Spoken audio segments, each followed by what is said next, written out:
सही में जिंदगी का सफर ऐसा ही है, किसी ने समझा नहीं। ये जो सौभाग्य दुर्भाग्य की बात गुरु माँ कह रहे हैं,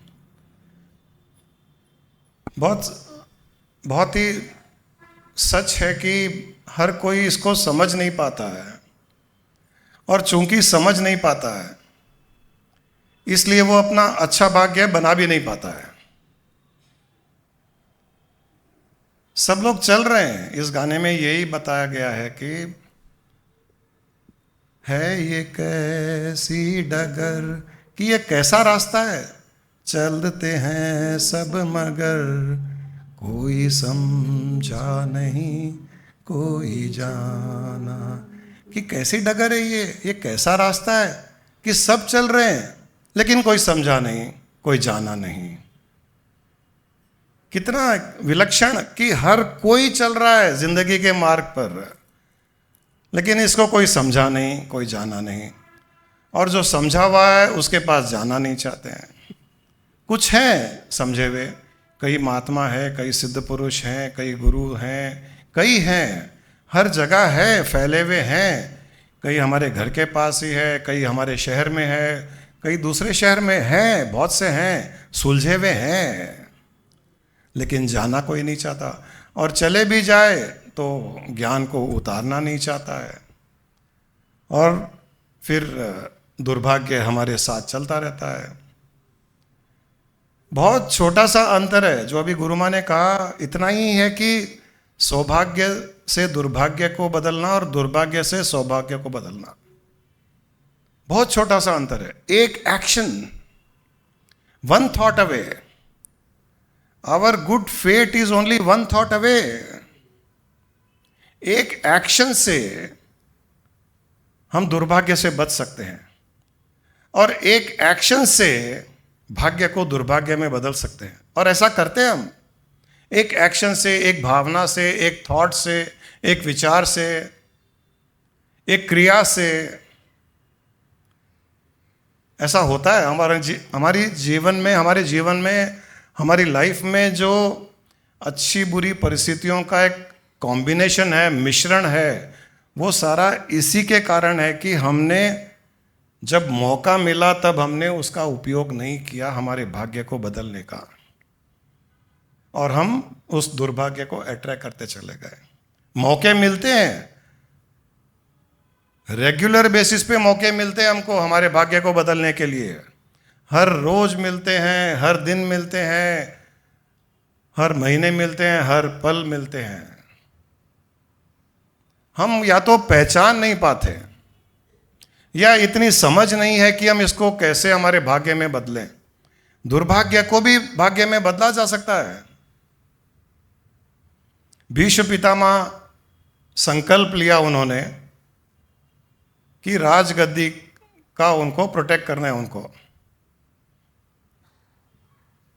राजा की गद्दी को सुरक्षित रखना है। उन्होंने ये समझा कि मुझे राजगद्दी के लिए ही जो मुझे ठीक लगे वो करना है। जब द्रौपदी का चीरहरण हुआ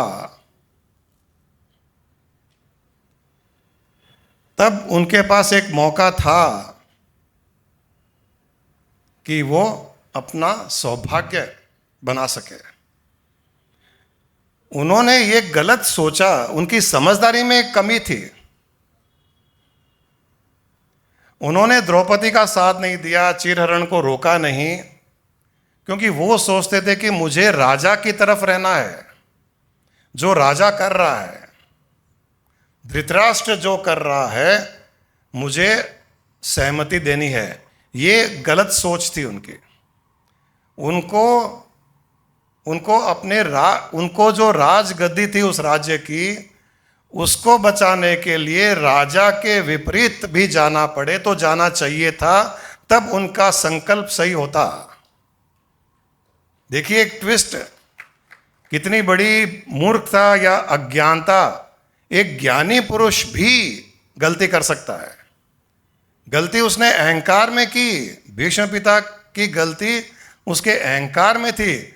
द्रौपदी चीख चीख कर कह रही थी भीष्म पितामह को, आप रोकिए, ये गलत हो रहा है, अधर्म हो रहा है, आप धर्मात्मा हो, आप इसको रोकिए। उनके दिमाग में ये था कि जो राजा कर रहा है मुझे उसका साथ देना है। ये भूल गए कि राजगद्दी को बचाना है। अगर उस समय द्रौपदी के तरफ होते और द्रौपदी को बचाते वो, तो महाभारत युद्ध कभी नहीं होता और राजगद्दी बच जाती। राजगद्दी बच जाती। राजगद्दी पर कोई भी बैठे उससे क्या है, सुरक्षित तो रहती वो। राजगद्दी को सुरक्षित रखना था। यह संकल्प थोड़ी था कि धृतराष्ट्र अच्छा करे, बुरा करे, सही करे, गलत करे, धर्म का साथ दे, अधर्म का साथ दे, मैं धृतराष्ट्र का साथ दूंगा। यह संकल्प नहीं था उनका। संकल्प था कि राजगद्दी को बचाना। और वो ही नहीं बचा सके। महाभारत युद्ध में वो बचा ही नहीं सके। तीरों की शैया पर लेटे हुए क्या करेंगे वो? अगर वो द्रौपदी को बचाते तो उनके संकल्प की पूर्ति भी होती। उनका सौभाग्य था, भाग्य अच्छा था, धर्मात्मा थे, ज्ञानी थे। एक गलती की, अगर वो गलती नहीं करते वो, तो बाणों की शैया पर नहीं लेटते। ऐश्वर्य बढ़ता उनका, भगवान कृष्ण उनका साथ देते, राजगद्दी सुरक्षित होती, महाभारत युद्ध बच जाता। एक छोटी सी सोच की कमी के कारण, अहंकार के कारण या अज्ञानता के कारण अपने भाग्य को दुर्भाग्य में बदला। उनका दुर्भाग्य नहीं था कि बाणों की शैया पर प्राण छोड़े। इतने बड़े महात्मा इतनी वेदना में शरीर छोड़ा। उनको उनके अच्छे भाग्य ने चीख चीख कर कहा कि आप दुर्भाग्य की ओर जा रहे हो, रुकिए, रुक जाइए। द्रौपदी भाग्य के रूप में आई। हमारे जीवन में भी अलग अलग लोगों के रूप में हमारा भाग्य आता है या दुर्भाग्य आता है। उसको पहचानने की दृष्टि हमको चाहिए कि ये जो हमारे सामने आया है ये भाग्य के कारण आया है, भाग्य ने भेजा है या दुर्भाग्य ने भेजा है। ये पहचानने की दृष्टि होनी चाहिए। कोई हमें कहे कि चलो भाई सत्संग चलते हैं, हमको पता है ये तो अच्छे भाग्य की रचना होगी वहां पर। और कोई कहे कि चलो पब चलते हैं, चलो ड्रिंक करते हैं, चलो रेव पार्टी में चलते हैं, चलो अपने फार्म हाउस चलते हैं, वहां एंजॉय करेंगे। पता है वहां कुछ ना कुछ गलत होगा।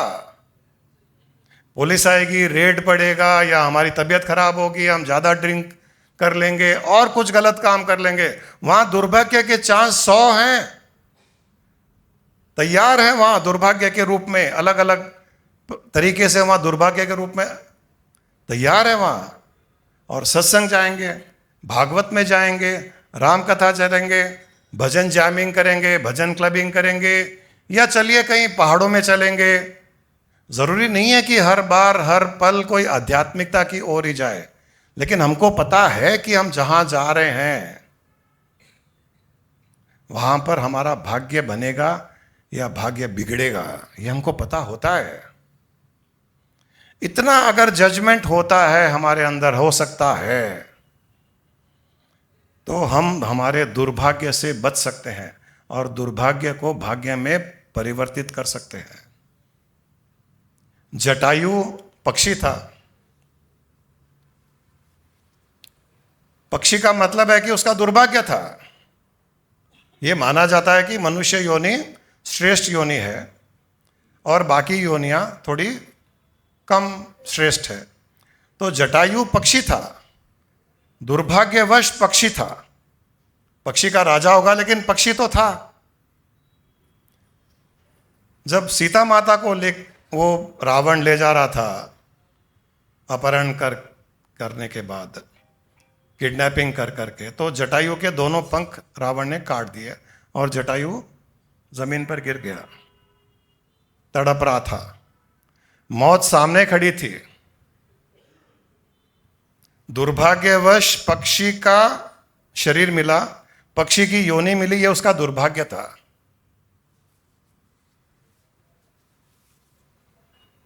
मौत सामने खड़ी थी।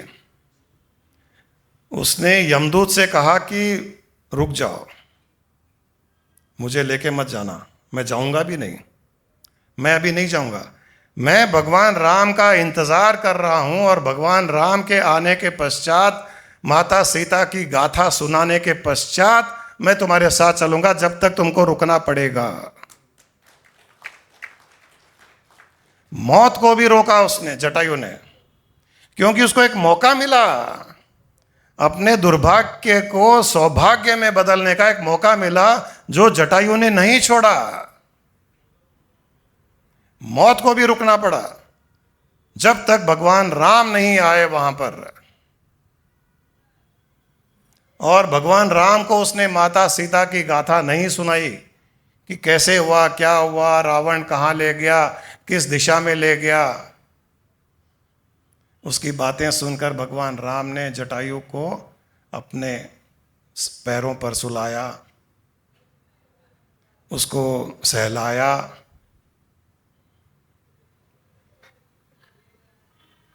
जब भगवान राम को उसने पूरी गाथा सुना दी, उसको इतना आनंद मिला, उसके चेहरे पर मुस्कुराहट थी,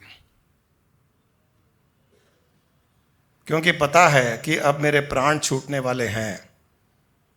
और प्राण कहाँ छूटने वाले हैं? भगवान की गोदी में प्राण छूटने वाले हैं। इससे बड़ा सौभाग्य क्या हो सकता है? एक दुर्भाग्य योनि ने ऐसा कार्य किया कि भगवान की गोदी में प्राण छूटे। जटायु हंस रहा था, भगवान रो रहे थे। भीष्म पितामह बाणों की शैया पर रो रहे थे, भगवान कृष्ण हंस रहे थे। भगवान कृष्ण किस लिए हंस रहे थे? कितने महात्मा होकर के भी, इतने बड़े महात्मा होकर के भी इन्होंने एक गलती कर ली। जब मौका मिला अपना सौभाग्य बनाने का, तब इन्होंने नहीं बनाया। इसलिए आज बाणों की शैया पर लेट करके वेदना में प्राण छूट रहे हैं। और वहाँ जटायु की जो वेदना थी वो समाप्त हो गई। वो आनंद में हंसते हुए उसने प्राण छोड़े भगवान की गोद में, और भगवान रो रहे हैं। यहाँ बाणों की शैया पर प्राण छूट रहे हैं, भीष्म पितामह रो रहे हैं और भगवान कृष्ण मुस्कुरा रहे हैं। ऐसे भाग्य का परिवर्तन हो सकता है, हमारे हाथ में है। हम अक्सर संसार को ज्यादा महत्व देते हैं। इंपॉर्टेंस संसारिक विषय, संसारिक कार्य, संसारिक धन दौलत, शादी ब्याह आदि आदि, जहां पर हमारा कोई भाग्य निर्माण होने वाला नहीं है। और हमारी आध्यात्मिकता को हम लास्ट प्रायोरिटी देते हैं। हमको लगता है कि नहीं, ये टाइम पास वाला काम है। जब फ्री हो जाएंगे संसारिक काम से तो टाइम पास करने सत्संग चले जाएंगे। उल्टा है, एक्चुअली उल्टा है। ये मेन है। दो सत्संग के बीच में टाइम पास करने के लिए दुकान जा सकते हैं। दो सत्संग के बीच में टाइम पास करने के लिए ऑफिस जा सकते हैं। दो स्थान में भक्ति भाव प्रेम आदि के बीच में संसारिक काम किया जा सकता है। एक्चुअली ऐसा होना चाहिए, होता उल्टा है।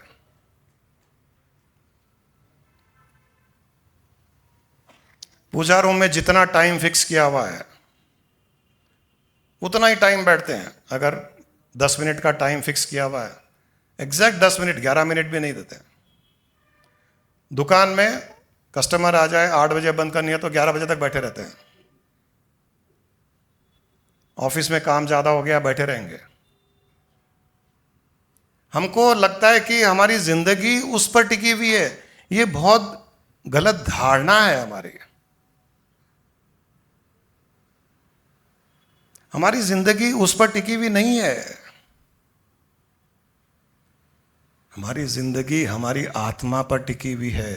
हमारी जिंदगी परमात्मा पर टिकी हुई है, जिसने संसार की उत्पत्ति की, जिसने धन की उत्पत्ति की, जिसने बाकी सब की उत्पत्ति की।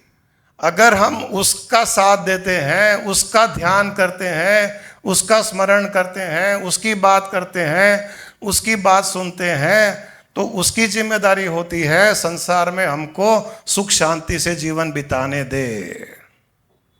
फिर हमारी जिम्मेदारी नहीं होती है, फिर उसकी होती है। अपनी मम्मी को खुश करके देखिए, अपनी माँ को खुश करके देखिए, अपने पिताजी को खुश करके देखिए। वो इतना करेंगे हमारे लिए कि हम सोच भी नहीं सकते। एक बच्चे के लिए भाग्य का निर्माता माँ बाप है। उनको केवल खुश करना है माँ बाप को, बाकी माँ बाप करेंगे। वैसे ही हम परमात्मा को खुश करें, फिर परमात्मा हमको खुश करेगा।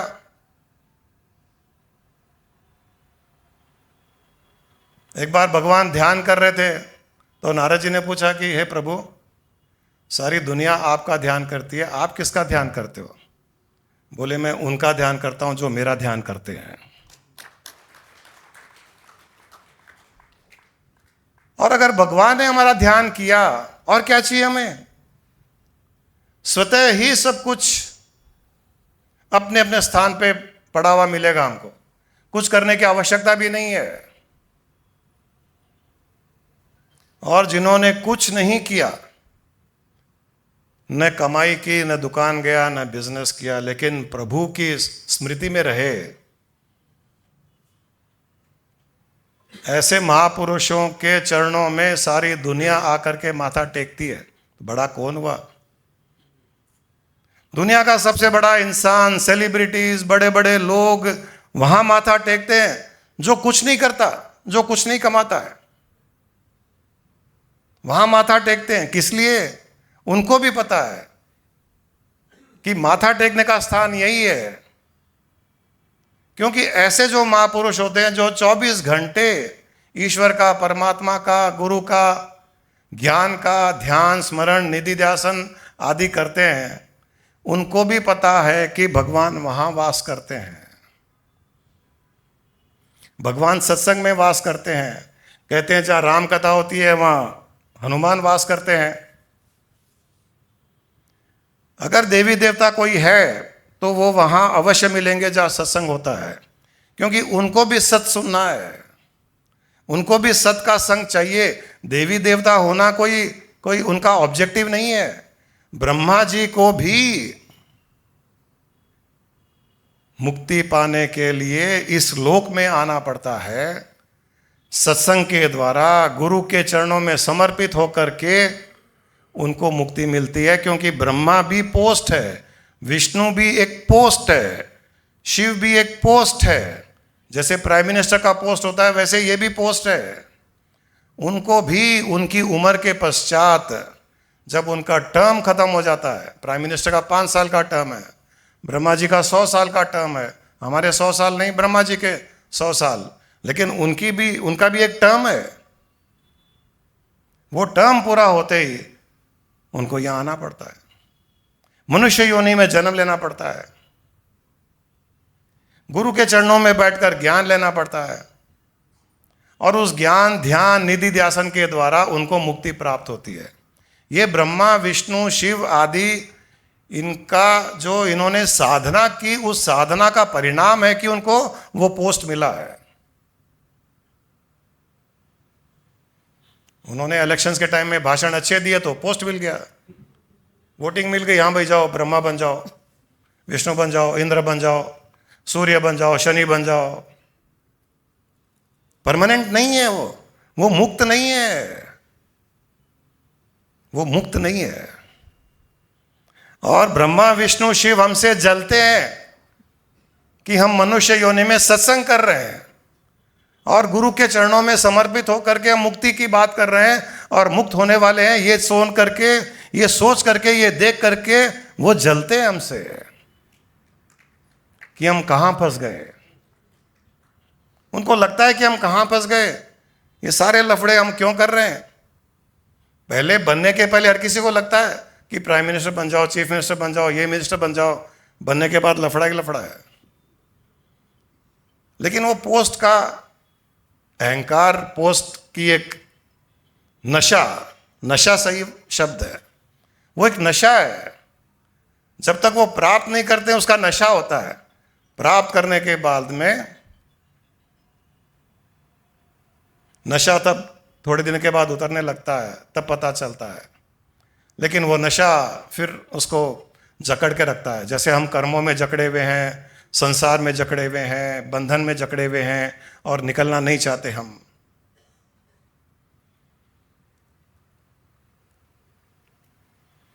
बहुत थोड़ा सा ही फर्क है अच्छे भाग्य और बुरे भाग्य में। एक विचार, एक थॉट, एक भावना, एक सोच, एक क्रिया, एक एक्शन, एक रिएक्शन, इसी में ही भाग्य दुर्भाग्य बन जाता है। बस एक रिएक्शन में भाग्य दुर्भाग्य बन जाता है, एक एक्शन में भाग्य दुर्भाग्य बन जाता है, दुर्भाग्य से भाग्य में कन्वर्ट हो जाता है। बहुत सोच समझ करके जीवन जीना चाहिए। और हर बार, जो लास्ट टाइम आश्रम में कही थी, अवेयरनेस,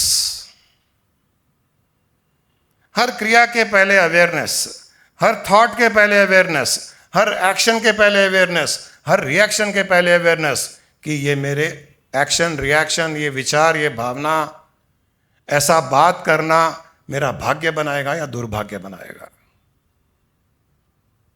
कुछ भी करने से पहले भाग्य बनाएगा या दुर्भाग्य बनाएगा, ये सोच के कीजिए। चाहे कितना भी उसमें सामने प्रॉफिट दिखे, कुछ लाभ दिखे, हमारे अनुसार कोई चले, हम डांटें, हमारी बात माने वो डर करके, लेकिन सोचिए कि ये मेरा भाग्य बनाएगा, दुर्भाग्य बनाएगा। मेरे अनुसार काम होना है, मेरा भाग्य नहीं है, क्योंकि उसकी नेगेटिविटी, उसका श्राप मुझ पर लगेगा तो ये दुर्भाग्य बनाएगा। इससे तो चुप रहो।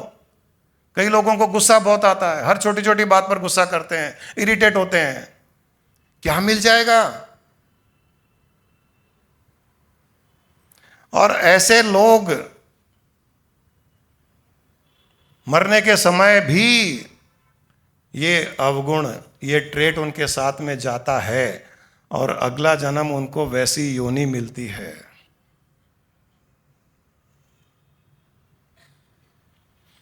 एक बेटे का बाप था, अच्छा धार्मिक प्रवृत्ति का था, पूजा पाठ करना, काम धाम करना।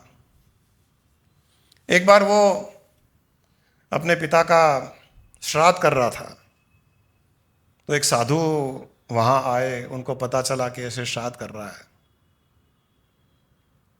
तो उन्होंने आकर के कहा कि किसका श्राद्ध कर रहे हो? बेटे ने कहा कि मेरे पिता का श्राद्ध कर रहा हूं। बोले कोई भेड़िए का श्राद्ध करता है क्या? कोई भेड़िए का श्राद्ध? उसको गुस्सा है, बोले ये क्या बोल रहे हो आप? मैं मेरे पिता का श्राद्ध कर रहा हूं। बोले तुम्हारे पिता भेड़िए की योनि में है इस पल। उसकी समझ में नहीं आया कि ये क्या कर रहे हैं। अच्छे प्रवृत्ति के थे, धार्मिक इंसान थे, संसार में रहते थे, संसार कार्य भी करते थे, गुस्सा भी आता था, इरिटेशन होता था, लेकिन थोड़ा बहुत भगवान को मानना, मंदिर जाना, तीर्थ करना वो भी था। तो हर कोई इंसान ये सोचता है कि मेरे पिता माता पितर बन गए, देवी देवता के रूप में चले गए, उनको पता नहीं है कि और किसी योनि में भी आ सकते हैं। उसने कहा कि आपको कैसे पता? उन्होंने कहा कि मुझे दृष्टि से मैं देख सकता हूं, दूर दृष्टि है मेरे पास में। तो बोले क्या मैं मिल सकता हूं? क्या मैं कंफर्म कर सकता हूं कि आप जो बोल रहे हो सच बोल रहे हो? बोले हाँ कर सकते हो। तुम वहां जंगल में जाओ, इतनी दूर पर फलाना फलाना वहां पर एक पेड़ है, वहां पर तुम्हारा वो बाप भेड़िए के रूप में बैठा हुआ है, तुम जा करके उससे बात करो। मैंने उनको शक्ति दी है मनुष्य की भाषा में बात करने के लिए, तो तुमको रिकन्फर्म हो जाएगा। इतनी बात सुनने के बाद तो कोई डाउट नहीं रहा, वो गया वहां पर। तो उसने वहां पर वो भेड़िया दिखा, उसने प्रणाम किया, भेड़िया ने थप्पड़ मारा। बोले पिताजी, आप ही मेरे पिताजी हो? कहा, बोले हाँ। बोले थप्पड़ से नहीं पता चला क्या कि मैं तेरा पिता हूं? थप्पड़ वैसी ही थी? बोले हाँ, पता चल गया। बोले पिताजी, आप भेड़िए के योनि में कैसे आए? बोले बेटा, तुझे तो पता है कि मेरा जीवन कैसा था, लेकिन मेरे में कई नेगेटिविटीज थी। गुस्सा आता था, चिल्लाता था, मैं डांटता था, चीख चीख कर घर वालों को, तुझको भी चिल्लाता, तेरे ऊपर भी चिल्लाता था, थप्पड़ भी मारता था। और ये प्रवृत्ति मेरी बढ़ती गई, और मरने के समय इस गुस्से की प्रवृत्ति, चीखने की प्रवृत्ति के साथ में मांस खाने की भी इच्छा हुई, और उसी पल मैं मर गया। वो जो इच्छा मांस खाने की और चीखने की, चिल्लाने की, उसके कारण मुझे भेड़िए की योनि मिली।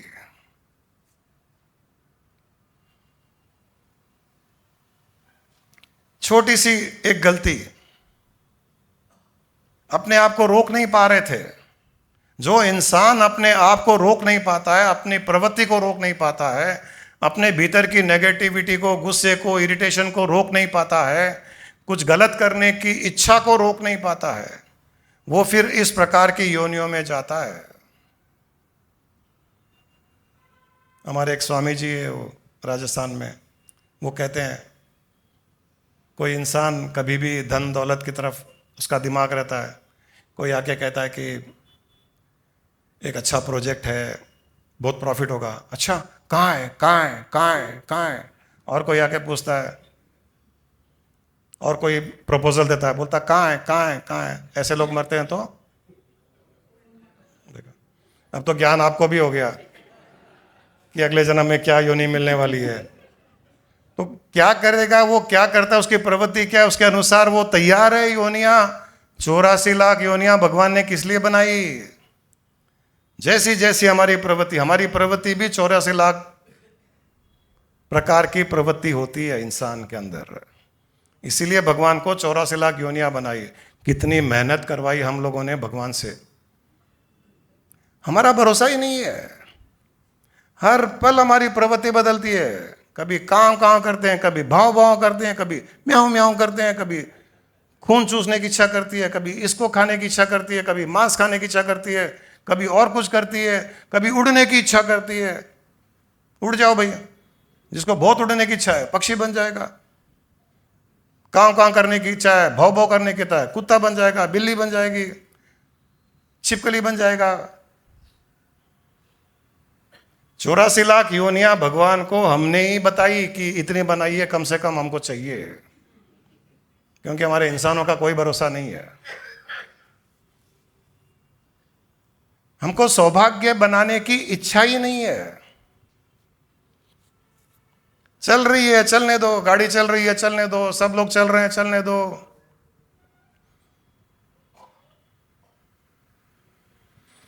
ये कैसा है डगर, किसी को पता नहीं है। सब चल रहे हैं, हम भी चल रहे हैं।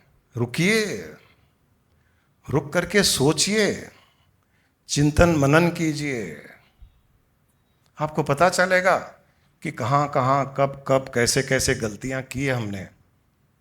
उसको नहीं सुधारा जा सकता, लेकिन आगे की जिंदगी को तो सुधारा जा सकता है। और आगे की जिंदगी अगर सुधार लें तो पिछली जिंदगी भी सुधर जाएगी। ज्ञान उदय होत ही तही संचित कर्म विलात, क्रियमाण होते नहीं प्रारब्धि रह जात। राजा जनक अच्छी योनि थी, राजा था, सौभाग्यशाली था, सब कुछ था, लेकिन फिर भी संचित कर्मों से तो बंधा हुआ था। उसको चिंता थी कि अभी राजा तो मैं कितने साल रहूंगा, थोड़े साल रहूंगा, उसके बाद मरूंगा, उसके बाद भिखारी के रूप में पैदा होऊंगा, कुत्ते के रूप में पैदा होगा, और किसी योनि में जाऊंगा, या मनुष्य योनि में। राजा तो बनना जरूरी नहीं है, क्योंकि संचित कर्मों में अच्छे कर्म भी है, बुरे भी है, पाप भी है, पुण्य भी है। संचित कर्मों में बहुत कुछ है। आज राजा हूं, कल प्रजा बनूंगा, कल सैनिक बनूंगा। राजा के पास में जो सैनिक खड़ा है शायद वही बन करके वापस आएगा वो।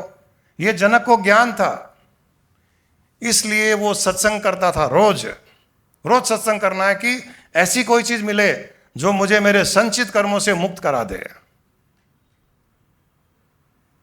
तब अष्टावक्र मिले, अष्टावक्र से बातचीत की। राजा ने कहा कि लाखों करोड़ों जन्मों में लाखों करोड़ों कर्म किए मैंने, उनसे छुटकारा कैसे पाऊं?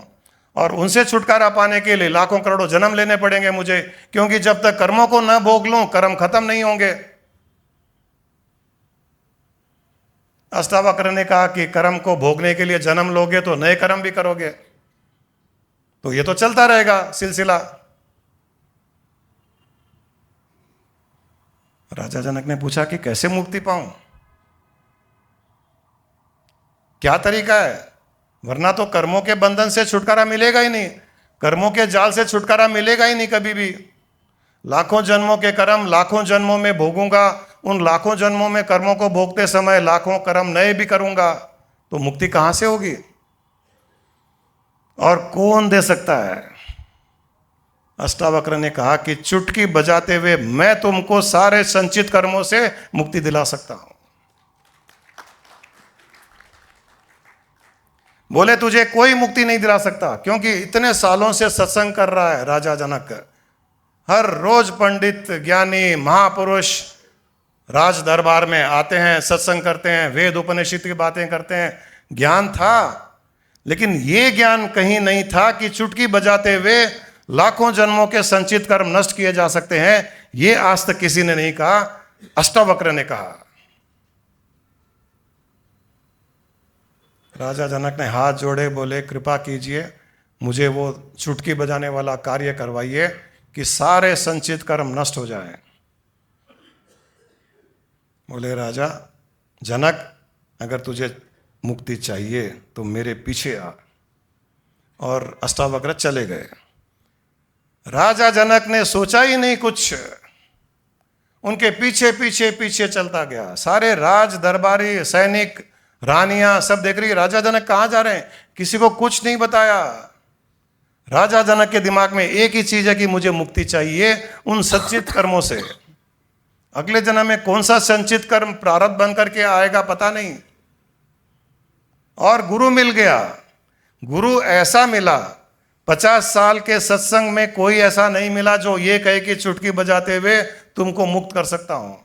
एक गुरु मिला जो टेढ़ा मेढ़ा चल रहा है, छोटी उम्र का है, 8 विकार है शरीर में, दिखने में भी भद्दा दिखता है, लेकिन उसका कॉन्फिडेंस, वो कहता है चुटकी बजाते तेरे संचित कर्मों को नाश कर सकता हूं मैं, लेकिन तुझे मेरे पीछे आना पड़ेगा, यहां तेरे महल में नहीं। और राजा चल दिया उसके पीछे। ये भी नहीं सोचा कि पीछे राज्य कैसे चलेगा, मंत्री को कोई इंस्ट्रक्शन देनी है, रानी को कुछ बताना है, कुछ नहीं, चुपचाप पीछे चल दिए। ऐसा होता है मुक्ति का तरीका। ये कोई अगर करे कि गुरु कहे कि मैं ऐसे मुक्ति दिलाता हूं और उसके पीछे चले जाए तो मुक्त भी हो जाएगा। और मुक्त होकर के उसने फिर राज्य को भोगा। अष्टावक्र ने उसे मुक्त भी किया और कहा कि अब जा, अब राजमहल को भोग, और तू कोई नई कर्म नहीं करेगा, पुराने कर्म नष्ट हो गए, क्रियमाण होंगे नहीं। शरीर के साथ में जो प्रारब्ध है वो शरीर के मरने पर प्रारब्ध भी मर जाएंगे और तू परमात्मा में लीन हो जाएगा। इतनी हिम्मत चाहिए पीछे चलने के लिए। कहीं ना कहीं हमने किया, ये हमने भी किया, छोड़ दिया सब कुछ। फैक्ट्री थी, बिजनेस चल रहा था, मामा जी ने ध्यान करना शुरू करा दिया, ध्यान में डूबते चले गए। जब ध्यान में मजा आने लग गया तब हमको लगा कि नहीं, ये सच रास्ता है, वो तो दिखावटी है। और एक पल में मैंने सब छोड़ दिया। मैंने परिवार को बोला मैं छोड़ रहा हूं, परिवार वालों ने बोला छोड़ दो, किसी ने नहीं रोका, छोड़ दिए तो उसको प्राप्त किया। जब तक संसार को पकड़ा हुआ है उसको प्राप्त करना मुश्किल है। छोड़ने का अर्थ शारीरिक रूप से छोड़ना नहीं है, मानसिक रूप से छोड़ना है। और अपने तो इतने तरीके हैं, जब संसार की माया में ही उसको दिखा रहे हैं कि वो संसार में ही समाया हुआ है। इतना आसान तरीका तो अष्टावक्र ने भी राजा जनक को नहीं बताया जो आपको बताया जा रहा है। न कुछ छोड़ना, न कहीं जाना, न कुछ करना, आसान तरीका हमको स्वामी जी ने दिया, वो हम आगे दे रहे हैं। लेने की हिम्मत चाहिए, और हिम्मत भी क्या, आपको करना क्या है? कौन से करोड़ों रुपए मांगे जा रहे हैं, बिजनेस छोड़ने के लिए कहा जा रहा है, परिवार को छोड़ने के लिए कहा जा रहा है, मूवी मत जाओ, रेस्टोरेंट मत जाओ, सात्विक खाना खाओ, ये सब कौन कह रहा है? कोई नहीं कर रहा है। जो करना है करो, अपने पास और बेटर ऑप्शन है, उसको तो फॉलो करो। कम से कम सब कुछ करते हुए खाली फॉलो करना है, सब कुछ करते हुए अवेयरनेस के साथ में अवेकन स्टेट को प्राप्त करनी है। निधि ध्यासन के द्वारा उसको देखना है और किसी को नहीं देखना है।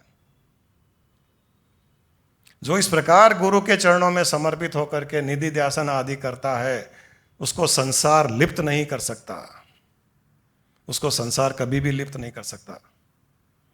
वो मुक्त जीव है, संसार में रहते हुए, संसारिक कार्य करते हुए भी मुक्ति का आनंद लेता है। यही हमारे जीवन का उद्देश्य है। वरना तो हम चलते रहेंगे, एक दिन मर जाएंगे, और मरने के समय कौन सी प्रवृत्ति हम पर हावी हो जाएगी हमको ही नहीं पता चलेगा। किसी को नहीं पता कि कब मरेंगे। अभी कल ही न्यूज़पेपर में पढ़ने से मुझे पता चला कि मेरे एक बचपन के फ्रेंड है, मित्र है, उसका एक लड़का 25 साल का, उसकी डेथ हो गई। वो मेरी उम्र का है, वो जिंदा है, उसका एक भाई जिंदा है, छोटा 25 साल का। 26 दिसंबर को उसकी शादी फिक्स थी और 2 दिन के पहले डेथ हो गई। इस मृत्यु लोक में कभी भी किसी पर भी मृत्यु का प्रहार हो सकता है। Are we ready? We should be ready. उसका मतलब नहीं है कि डरना है, डरना नहीं है। उस स्थिति को रखना है कि जिंदा रहे तो आनंद में रहे, मर गए तो परम आनंद में रहे। उस स्थिति को प्राप्त करनी है। जब तक जिंदा है उस आनंद में जिएंगे। सब जग मरण से मेरे मरण आनंद, सब जग डर पे मरण से, सारा जग डरता है मरने से, सब जग डर पे मरण से मेरे मरण आनंद। कब मरिए कब भेंटिए पूर्ण परमानंद। कब मरूं कब भेंट करूं, भेंट हुई भी है। हमको मरने की भी आवश्यकता नहीं है। अपने तो इतने अच्छे तरीके मिल गए कि मरने से पहले ही उससे भेंट हुई है, और भेंट होने से मरने का डर तो समाप्त हो जाता है।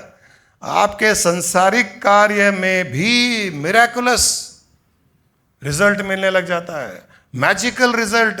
बीमारियां ठीक हो जाती है, शादियां होने लग जाती है जिनकी नहीं हो रही है, पैसों की तंगी है, पैसे आने लग जाते हैं, मकान खरीदना है, गाड़ी खरीदनी है, गर्लफ्रेंड चाहिए, बॉयफ्रेंड चाहिए, सब अवेलेबल है।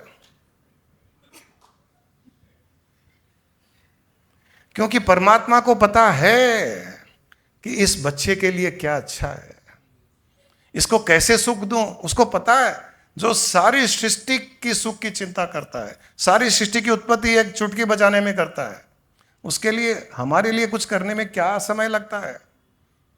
उससे कनेक्ट होकर के देखो, कनेक्ट होकर के कनेक्ट रहो, फिर देखो कैसे होता है। कितने लोग शेयर करते हैं, कितने लोग शेयर करते हैं। 2 दिन कोई रिट्रीट में रहे, 3 दिन रिट्रीट में रहे, या और कहीं गए हमारे साथ में रहे, वो बोलते हैं ऐसे ऐसे काम होने लग गए जो पहले हमको लग रहा था कि कैसा होगा कैसा होगा कैसा होगा, ऐसे होने लग गए। परमात्मा से कनेक्ट होने का अर्थ नहीं है कि संसार से डिस्कनेक्ट होना। हम परमात्मा से कनेक्ट हो जाओ, परमात्मा हमारे लिए संसार से कनेक्ट होकर के हमको संसार हमारे चरणों में डाल देगा।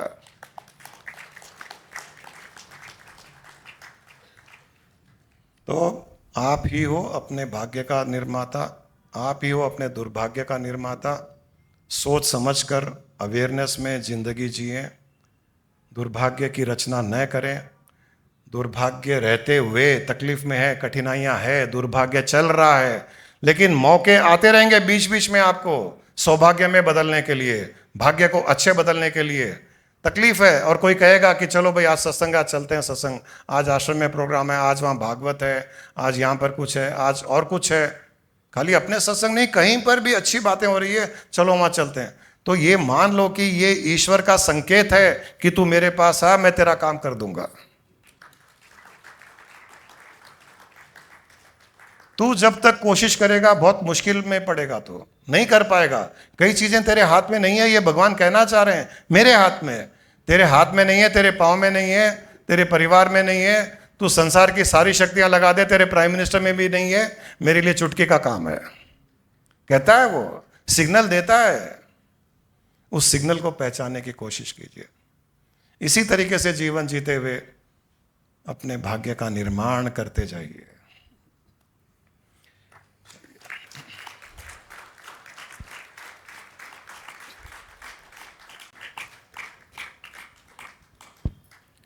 I am neither the body nor the senses. I am not the mind nor the wisdom. Pure consciousness I am. I am the formless Chidananda Rupo. Shivoham, Shivoham. Chidanandarupo Shivoham Shivoham. I am not in bondage nor seeking liberation. I am not in tension nor in the stress. Pure consciousness I am. I am the formless Chidananda Rupo Shivoham Shivoham. Chidananda Rupo Shivoham Shivoham. I am the creator, I am the creation. My creation is for my recreation. Pure consciousness I am. I am the formless Chidananda Rupo Shivoham Shivoham. Chidananda Rupo Shivoham Shivoham. Chidananda Rupo Shivoham Shivoham.